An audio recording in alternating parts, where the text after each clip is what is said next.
Ladies and gentlemen, I am Paul, U.S. Army combat veteran, and today we are going to be taking a look at some more wild intercepted phone calls from Russia, and we are going to get the perspective of just what it felt like to be a Russian soldier getting shellacked by this offensive in Kharkiv. It's pretty emotional and really gives you some empathy for these poor conscripts that are doing Putin's bidding. All right, guys, let's get into it. Let's keep pushing Russians. And as always, guys, I just want to point this out real quick. If you want access to the uncensored combat video breakdowns, the kind of stuff that YouTube won't let me show you, check out the Patreon. Link is in the description. In Kharkiv region. That's good news. But wasn't there supposed to be some huge support coming to Russians to help them out on that front? Because I definitely heard such news, especially after Balaklia was taken. And the Russian soldiers heard such news as well. Just listen to this intercepted phone call to find more about it. Okay, one thing I want to point out is that the rumor mill is just so powerful when you're a soldier, and it can be both a blessing and a curse, right? It's a blessing because oftentimes the inter-soldier network has access to information that isn't publicly available, right? You have to think that every memorandum, every order, someone's going to be spell checking it or putting it in the mail, and that person will oftentimes tell their buddies, will tell their buddies, will tell their buddies. The soldier news network is very, very powerful, but it can be bad because sometimes people aren't the best at interpreting things, right? The mailroom clerk may not really know what it means when they talk about, you know, for example, the word withdrawal. It could mean troops moving to a different defensive position, or it could mean everyone's going home. So it can both bolster your hopes and crush them. Подготовка к возвращению домой идет? Пиздец, какое нахуй возвращение. Новости читаешь? Ну, нам даже смену тормознули. У нас сегодня 1 300-й. А вплотную хуячит уже прям. Yeah, this is really worrying, right? When you say even the rear was stopped, one of the nightmare scenarios for a soldier is always being cut off, right? One of the, I don't want to say security blankets, but what makes fighting effective is soldiers will fight harder if they're confident that if they get wounded, if the situation becomes dire, that they can always pull back and that there will be medical treatment waiting for them, that there is a line of logistics and support reaching all the way back to your home, right? When I was in Afghanistan, we were confident that we were never more than 24 hours from getting into a top tier military hospital in Landstuhl, Germany, if necessary, right? And so we knew that there was always a medevac helicopter sitting on the tarmac, just waiting for the call if necessary. And that knowing those things allowed us to perform our combat duties with confidence, right? But the scary thing is that when you're cut off and you're surrounded by the enemy, that line, that confidence is severed. You know that there is nowhere to go, and that the enemy can approach you from all sides, right? And so that means that even if you don't get engaged by the enemy, every time you drink water, every meal you eat, it might literally be your last, because there's no more meals, no more food, no more water, no more ammunition coming in, and there's no wounded going out, right? And there's no support if things get bad. So it's a really scary feeling. It's kind of a nightmare feeling to be surrounded. And when he talks about the rear being stopped, that's what he's talking about. Все вот впереди пацаны стоят, уже между ними в ту версию, через посты проходят. Дистанция такая большая. Да ну не то, что большая, там, короче, распиздошили один пост. I think their checkpoints represent some sort of rear area guard, some sort of rear area security, that they broke through the main line and then began to hit rear area points. Now, again, a checkpoint in US doctrine is usually like 3 to 5 people. In counterinsurgencies, right, they do things like check IDs, verify the movement of traffic to and from, that sort of thing. thing. In a combat zone, I think it's probably similar, though I suspect in this instance, he's talking about a defensive position, right? A rear area defensive position. Они через брешь пошли, то есть через речку в другом месте прошли.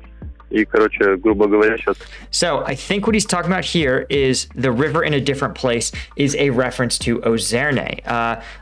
I'll show you guys on the map real quick. Of course, you know exactly what I'm talking about if you've been tuning along for the daily updates. So let's take a look at this just real quick. This is the tactical map.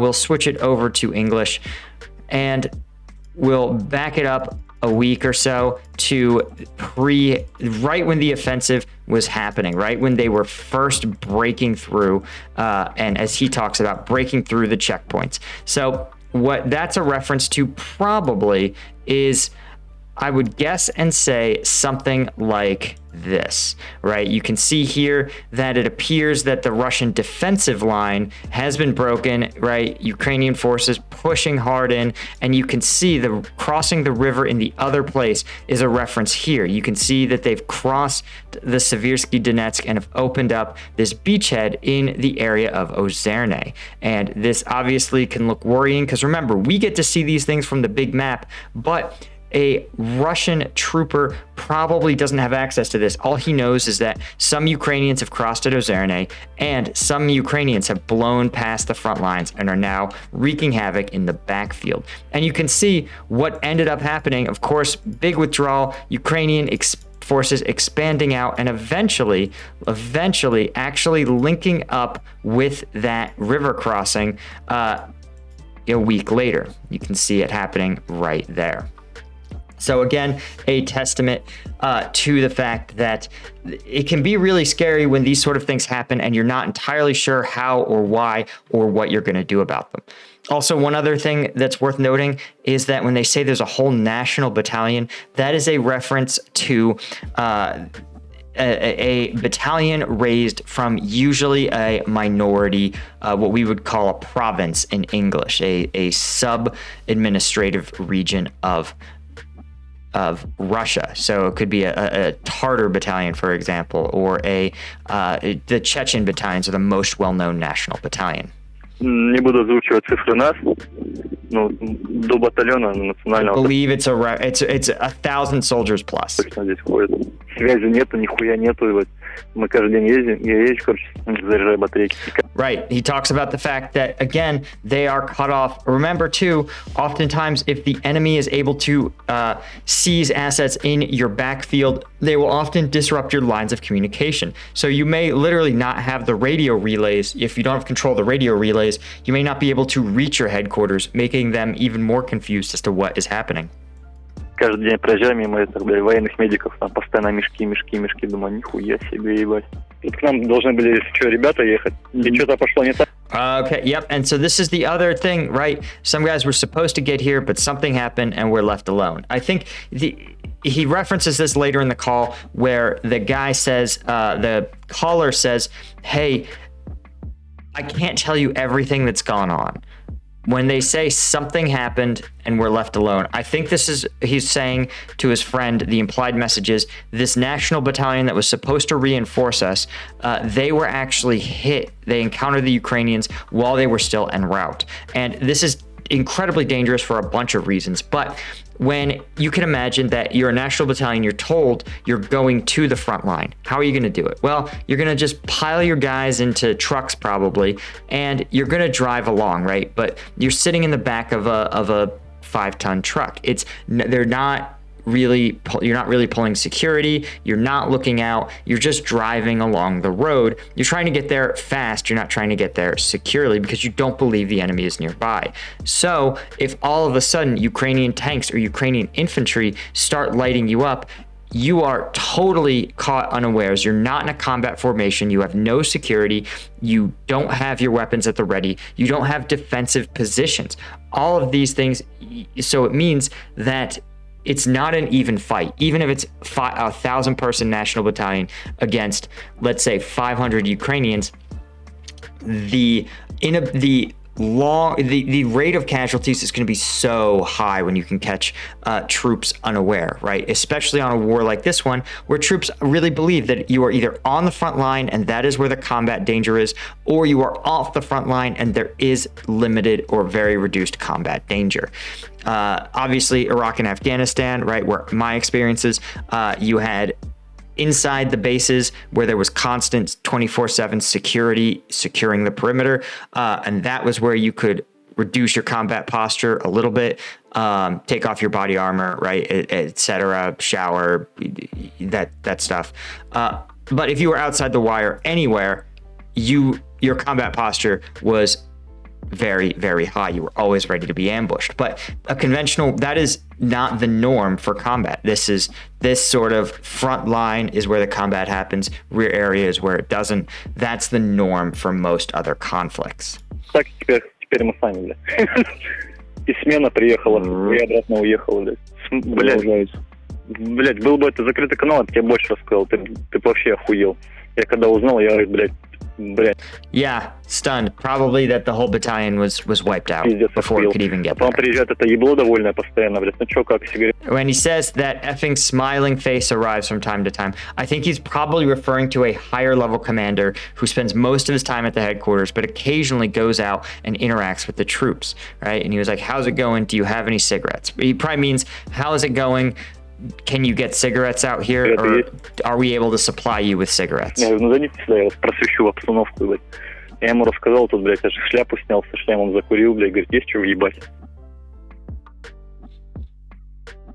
Right, so this guy in frustration tells him just how incredibly bad things are, and he takes off his hat, lights a cigarette, and says, man, do you guys at least have something to drink? This is a bad sign, right? It shows, first off, that these officers are also under tremendous stress, right?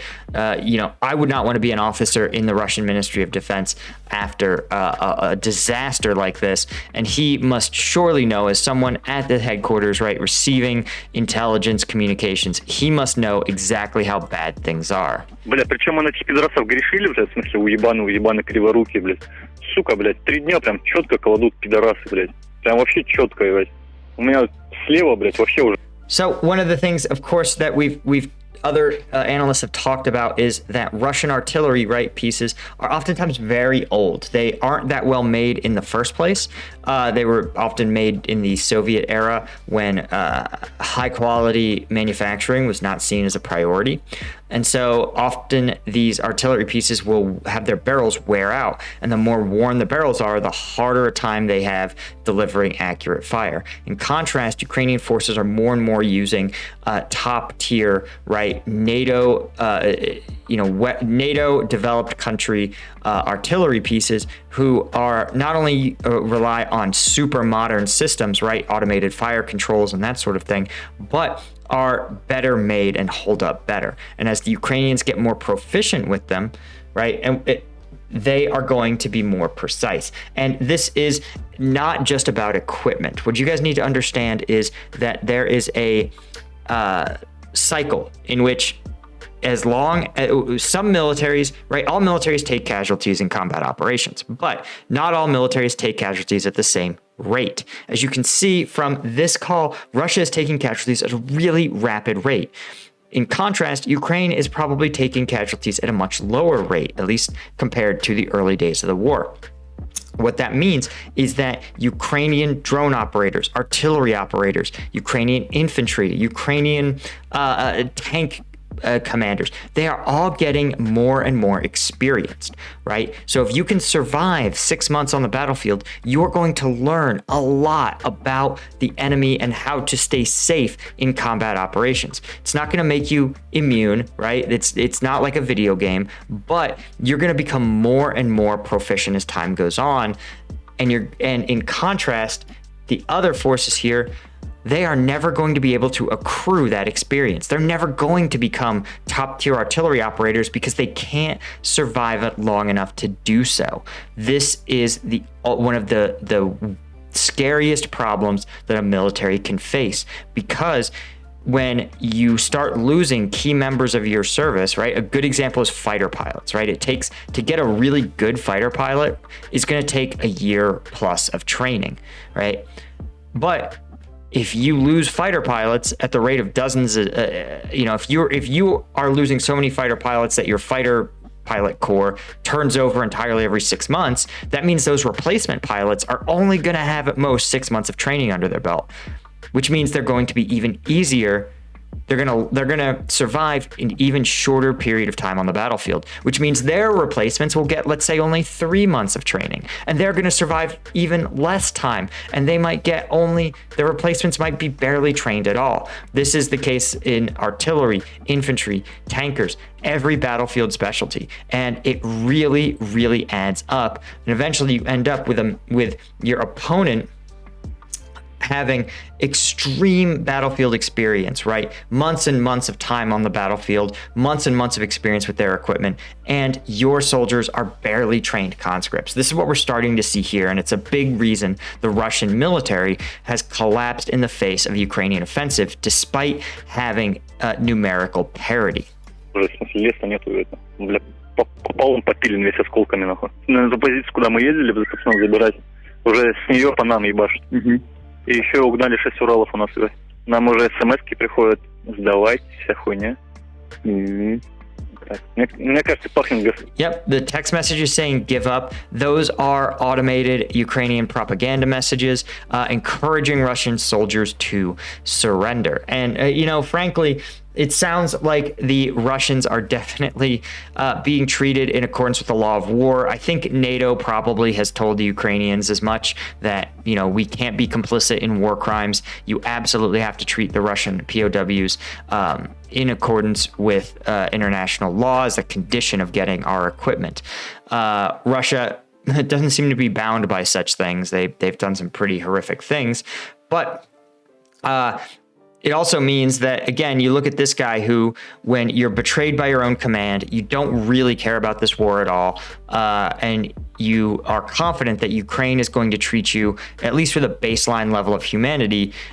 Surrender, giving up, probably looks like a pretty good bet, especially if you're a member of a national battalion, right? Imagine you are an ethnic or religious minority in your country, and the majority in their capital city recruits you, orders you into combat with no training, abandons you to be killed, right? What level of loyalty are you going to have to the people in that capital when they don't speak like you, they don't practice religion like you, they don't look like you?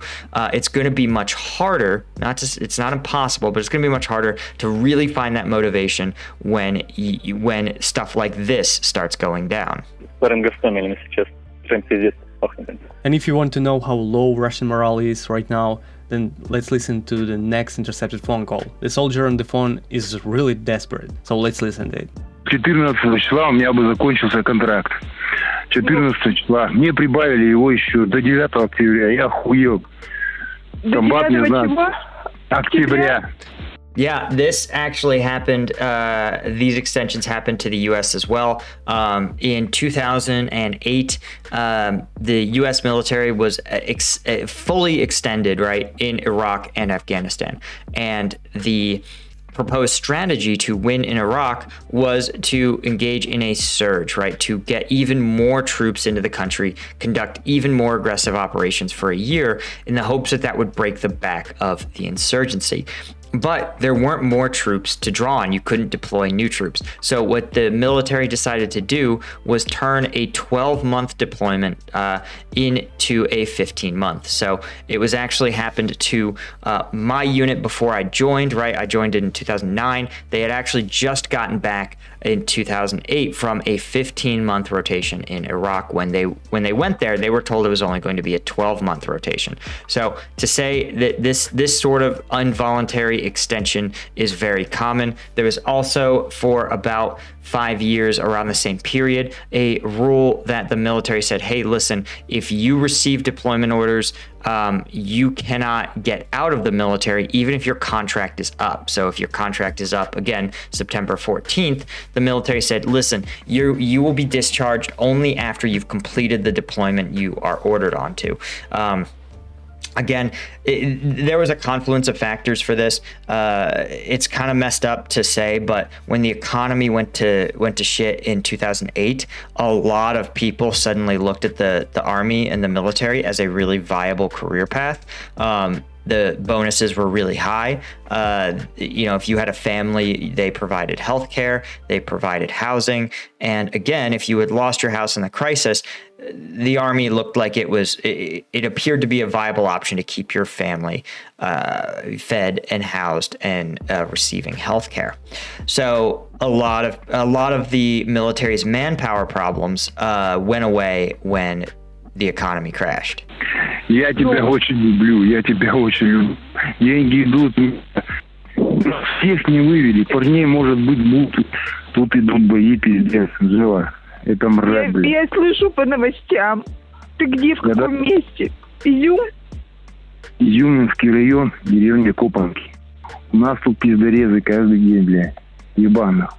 Я не могу тебе все рассказать. Давай, я тебя очень люблю, я тебя люблю. Damn, this dude sounds desperate. He knows that, you can imagine, right? Izum, Kopanki. Let's see if we can take a look at where Kopanki is and just what sort of stuff he experienced. When we look on the map, you can see, let's see if we can see where Kopanki is outside of Izum.